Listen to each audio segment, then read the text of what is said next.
نور کے موتیوں کی لڑی بن گئی. کون ہے جو طلبگار جنت نہیں؟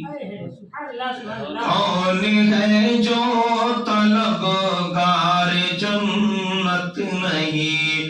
یہ بھی مانا کہ جنت ہے باغ حسین.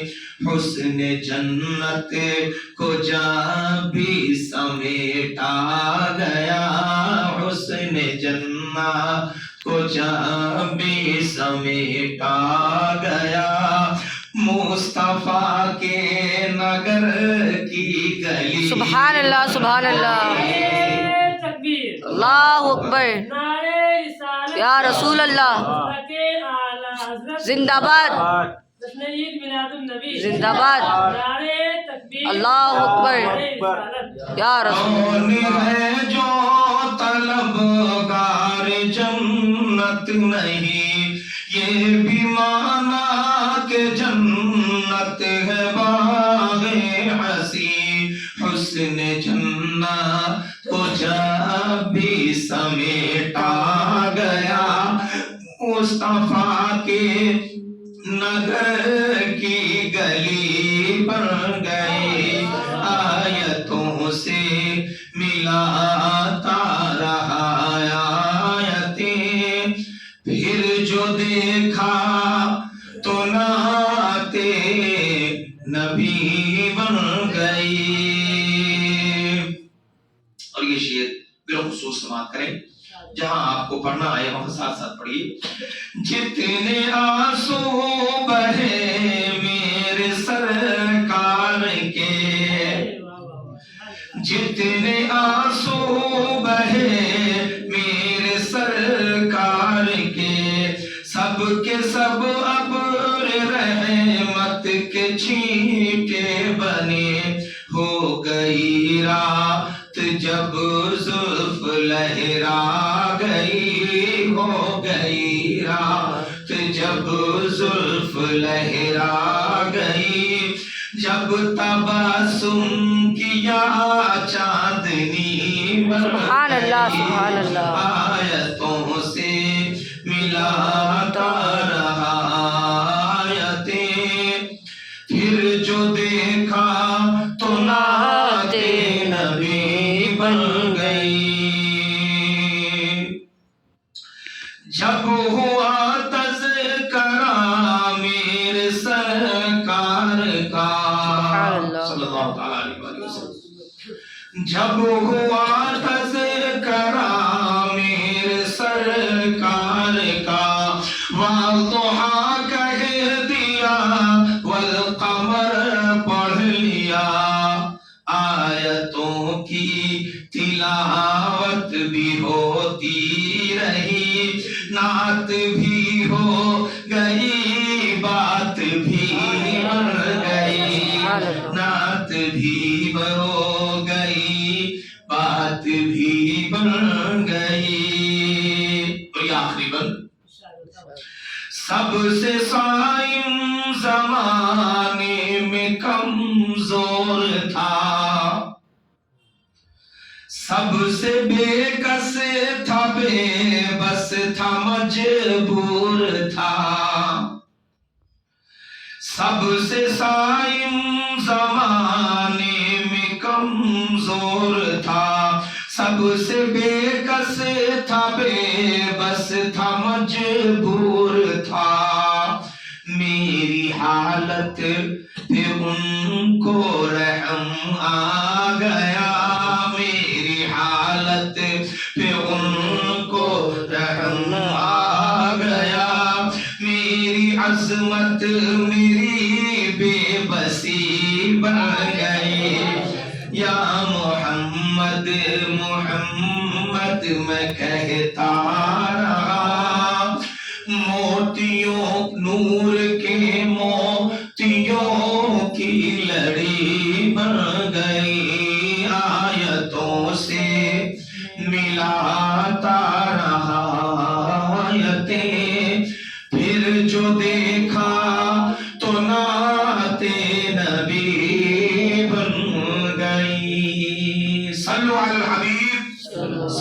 اللہ تعالی علی محمد صلی اللہ علیہ وآلہ وسلم. اللہ پاک کا فرمان ہے کنتم خیر امتی، خیر امتی، اے لوگو تم سب سے بہتر امت ہو، اخرجت للناس، تمہیں لوگوں کے لیے اللہ نے وجود عطا کیا. کیوں؟ تأمرون بالمعروف وتنہون عن المنکر، تاکہ تم نیکی کا حکم دو اور برائیوں سے روکو لوگوں کو. اب اس میں یہ نہیں ذکر کرا گیا کہ اس کے پیچھے مطلب کیا ہے. یقیناً اللہ کا حکم ہے، ہم عمل کریں گے تو ہمیں نیکیاں ملیں گی، اللہ کی رضا حاصل ہوگی، اور جو رب راضی ہوا تو سمجھو سب راضی ہوا. بے شک. جس کا رب ہو گیا اس کا سب ہو گیا، جس کے پاس رب نہیں اس کا کوئی نہیں. بے شک. اس لیے جب بھی کوئی کام کیا جائے تو پہلا مقصد جو ہے وہ یہ ہے کہ اللہ کو راضی کرنا ہے، اللہ کے رسول کو راضی کرنا ہے. ہمیں کرنی ہے شہنشاہ بطحا کی رضا جوئی، وہ اپنے ہو گئے تو رحمت پروردگار اپنی، وہ اپنے ہو گئے تو رحمت پروردگار اپنی، اللہ کی رحمت اپنی ہو جاتی ہے. تأمرون بالمعروف وتنہون عن المنکر. اب یہاں سے ایک بات سمجھ آ گئی کہ اگر آپ نے کسی کو غلط کرتے دیکھا کہ وہ شریعت کے خلاف جا رہا ہے اور اس سے اس کا نقصان ہوگا کہ یہ اللہ و رسول کے خلاف چلا جائے گا، اس کا دین و ایمان کمزور ہو جائے گا، اور وہ آپ کا مومن بھائی ہے، اور آپ کو یہ خدشہ نہیں دکھ رہا کہ ہم کہیں گے تو یہ برا مان جائے گا، تو آپ اسے بے شک سمجھائیں اور ضرور سمجھائیں. لیکن اگر کہیں آپ کو لگے کہ یہ برا مان جائے گا تو کسی اور طریقے پر سمجھائیں. قرآن مقدس میں اللہ پاک نے فرمایا وَادْعُوا إِلَىٰ سَبِيلِ رَبِّكَ بِالْحِکْمَةِ وَالْمَوَاعِظِ الْحَسَنَةِ، اللہ کے راستے کی طرف لوگوں کو بلاؤ حکمت سے اور عمدہ ستھری صاف نصیحت والی باتیں کہہ کے.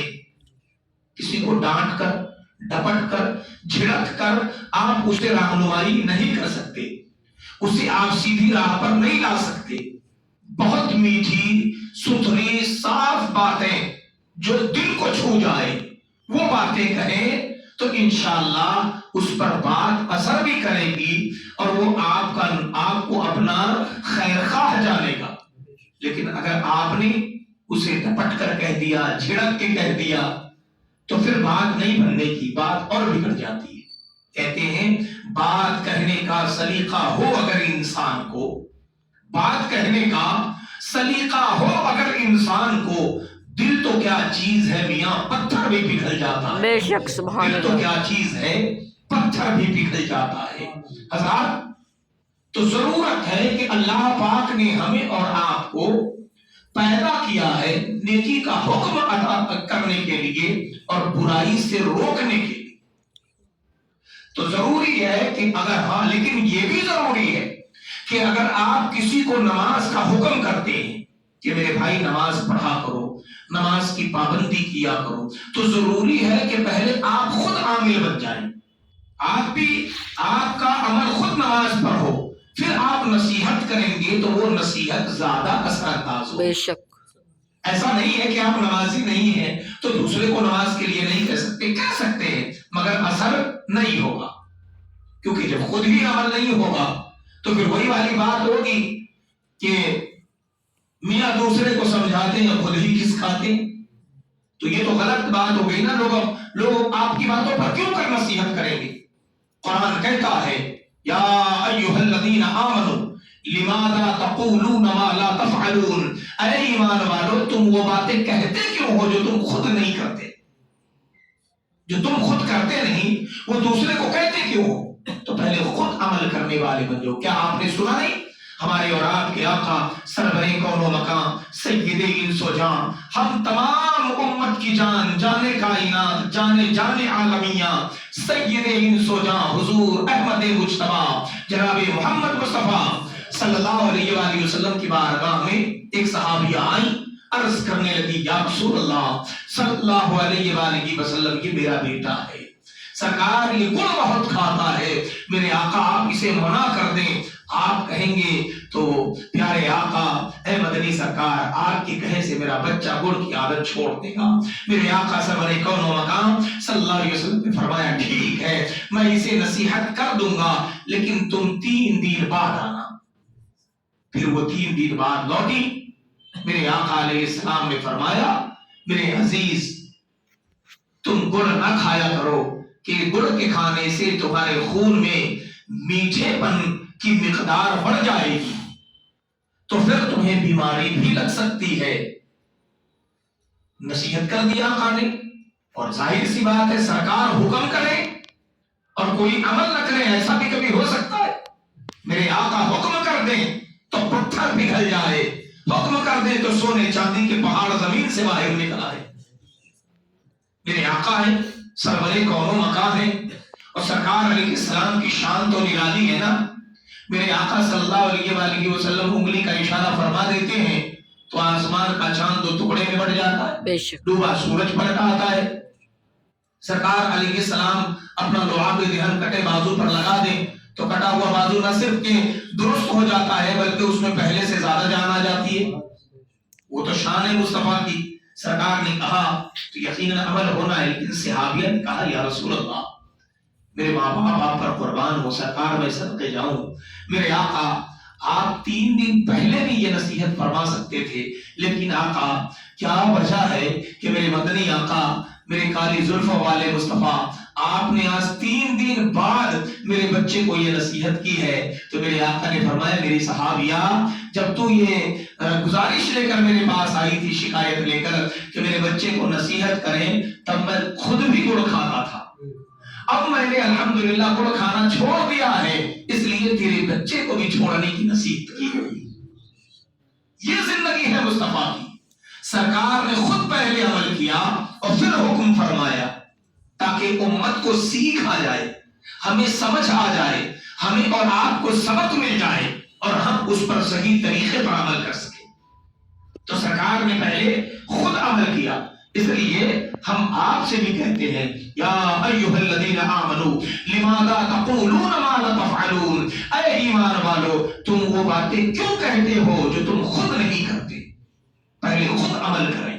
آپ نمازی بن جائیے، اپنے بچوں کو نماز کی نصیحت کیجیے، نمازی بن جائیے، اپنی بیوی کو نماز کی نصیحت کیجیے، اپنے گھر والوں کو نماز کی نصیحت کیجیے، قرآن کی تلاوت خود کیجیے، اپنے بچوں سے بھی کروائیے، تسبیح خود پڑھیے، اپنے بچوں سے بھی پڑھوائیے، صدقہ خود کیجیے، اپنے بچوں کو بھی بتائیے کہ میرے نبی کا فرمان ہے الصدقات تدفع البلیات، کہ صدقے بلاؤں کو ٹال دیا کرتے ہیں، مصیبتوں کو ٹال دیا کرتے ہیں، صدقے بیماریاں دور کر دیتی ہیں، صدقے بلائیں دور کر دیتی ہے، صدقے آفت ناگہانی کو دور کر دیتی ہے، صدقے اچانک آنے والی موتوں کو دفع کر دیتی ہے، اور صدقے حادثہ ناگہانی سے محفوظ رکھتی ہے، صدقے ہر بلا کو دفع کر دیتی ہے، حتیٰ کہ کافر و مشرک جو تمہارے سر پر مسلط ہو جائے، صدقے کرو، رب کی بارگاہ میں گڑی گزاری کرو۔ اللہ پاک فرماتا ہے وَادْعُوا رَبَّكَ نِدَاءً خَفِيًّا، اپنے رب کو چپکے چپکے گڑ گڑا کے پکارا کرو،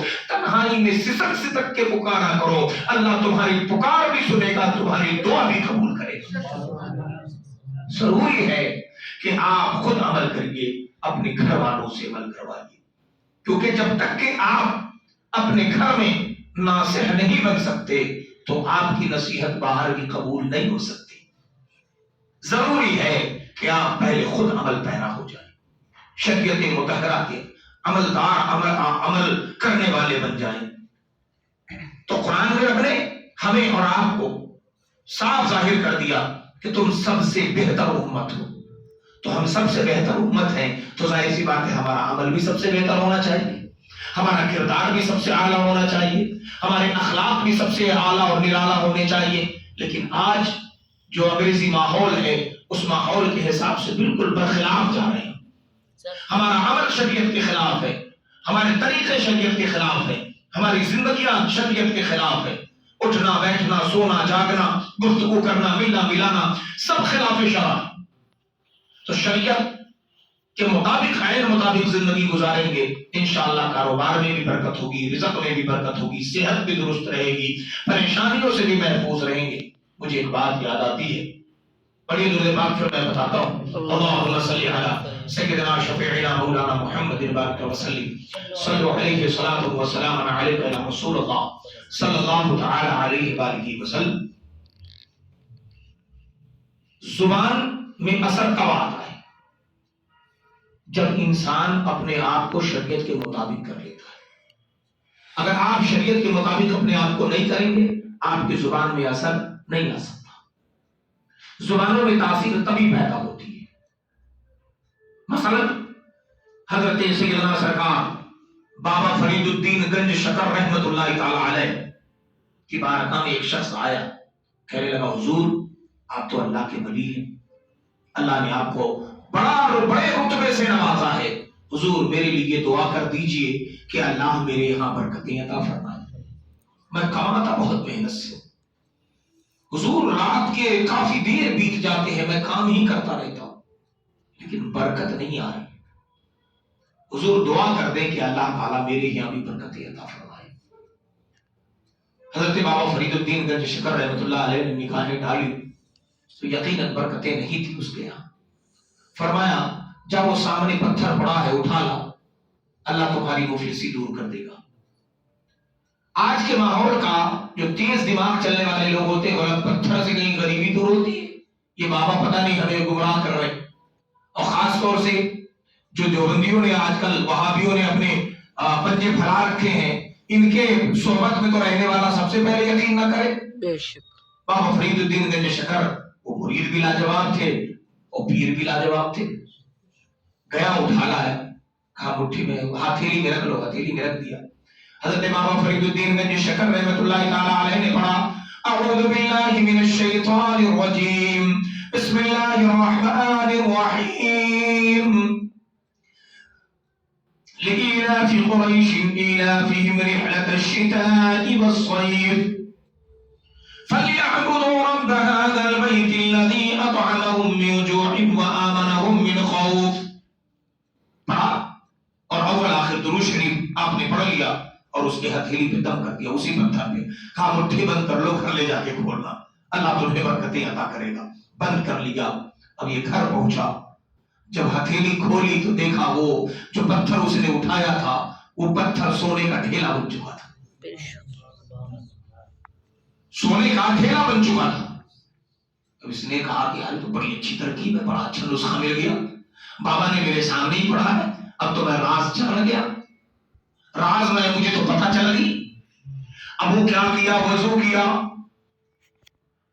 نماز عشاء ادا کری، نفل پڑھا، سنت پڑھا، 2-4-5 رکعت اور عشاء پڑھ لیا، خوب جی بھر کے درود پڑھا، اور پھر اس کے بعد مصلی پہ بیٹھ کر 3-4 پتھر اٹھا لایا اور ایک ایک پتھر اپنے ہاتھ میں رکھتا، اور یہی ترکیب بابا فرید نے جو سورہ قریش پڑھی تھی، سورہ قریش اسی ترکیب کے حساب سے پڑھ کے پھونکا، لیکن وہ پتھر تھا پتھریلا۔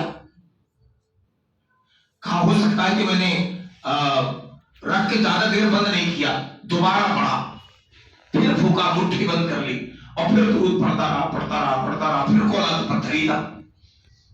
کہا ہو سکتا ہے اس پتھر میں کہیں ناپاکی لگی ہوگی، دوسری اٹھایا، پھر تیسری اٹھایا، پھر چوتھی، سارے پتھر پر پوری رات پڑھ کے پسینے پسینے ہو گئے، لیکن پتھر تھا، پتھر ہی رہا، سونا نہیں ہونا۔ اگلے دن صبح فجر کی نماز پڑھ کے حضرت بابا فرید الدین گنج شکر رحمت اللہ تعالی علیہ بیٹھ گئے، اتنے میں یہ پہنچا، کانپتا کا حضور آپ نے وہ جو پتھر پر دم کیا تھا سورہ قریشی تو پڑھی تھی؟ کہا ہاں بے شک وہی پڑھا تھا۔ درود شریف بھی تو آگے پیچھے پڑھا تھا؟ کہا ہاں بے شک۔ کہا حضور تو آپ نے ایک بار پڑھا تو وہ پتھر سونا بن گیا، اور میں پوری رات پڑھ کے پسینے پسینے ہو چکا ہوں، لیکن پتھر کا پتھر ہی رہا، سونا بنا ہی نہیں۔ حضرت بابا فرید کا جواب سنیے اور اپنے ایمان و عقیدے میں پختگی پیدا کیجیے۔ حضرت بابا فرید فرماتے میرے عزیز تو قرآن تو نے نماز تو پڑھ لی، تسبیحیں پڑھ لی، درود بھی پڑھ لیے، قرآن بھی تو نے صحیح پڑھا، پتھر بھی تو صحیح اٹھا لایا، دم بھی تو نے کر دیا، لیکن بتا تو صحیح فرید کی زبان کہاں سے لائے گا؟ فرید کی زبان تو فرید کے منہ میں ہے نا۔